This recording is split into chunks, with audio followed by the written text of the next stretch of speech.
What's going on, everyone? It's Badger here. Make sure to like and sub, and let's get into this. And in this case, it's Masters of the Universe, the live-action reboot. Nothing to do, thankfully, with the Kevin Smith, whatever the hell they tried to do on Netflix, because this was actually abandoned by Netflix, which I think might actually be for the better.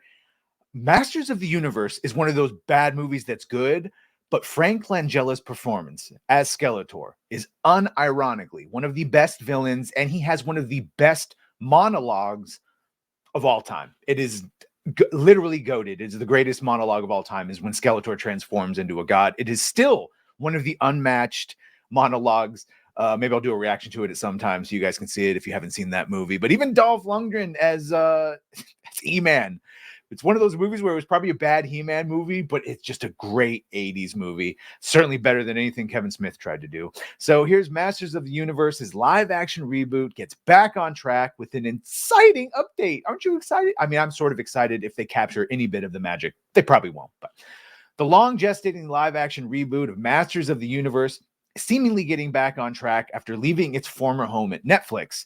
Per Deadline, Mattel's live-action Masters of the Universe reboot film is quickly gaining some new momentum. Travis Knight, so the guy that did Bumblebee, is now in final talks to board the project as its director. And of course, Bumblebee was a period piece set place in the 80s, I believe, or early 90s.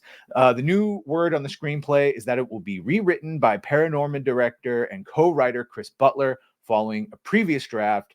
So that's a new director and a new writer. So who knows what they're going to do now?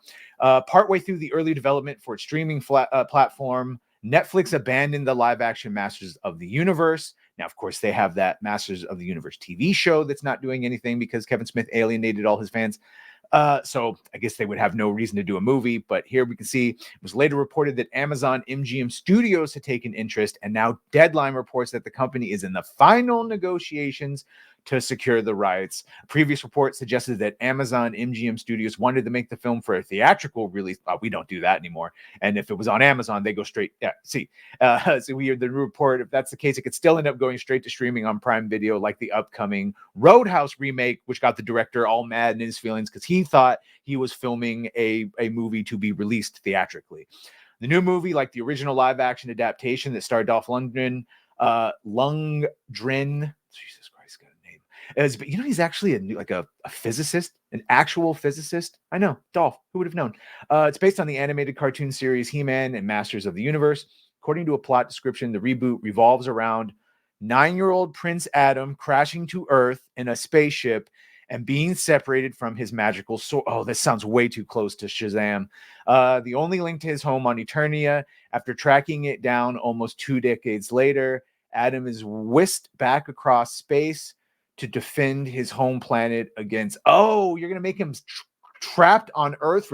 Well, that sounds fucking horrible. I'm glad that this was the original. This would now be rewritten, as we just saw. Defend his home planet against the evil forces of Skeletor. But to defeat such a powerful foe, Prince Adam will first need to uncover the mysteries of his past as he becomes He-Man, the most powerful man. And for reference, Prince Adam is always sort of lanky, skinny, and a bit of a pussy. He takes the sword of Grayskull, he calls, I have the power, and he turns into a big badass Chad. So, yeah. We'll see what they do with the new one. Travis Knight may be a solid choice to take the helm for the live-action adaptation, given his experience in both live-action and anime. Well, that would be crazy. You're saying that you would hire him based on previous things he's done that have worked and actually have experience in what he's doing? Well, that's something Marvel and DC are not normally doing.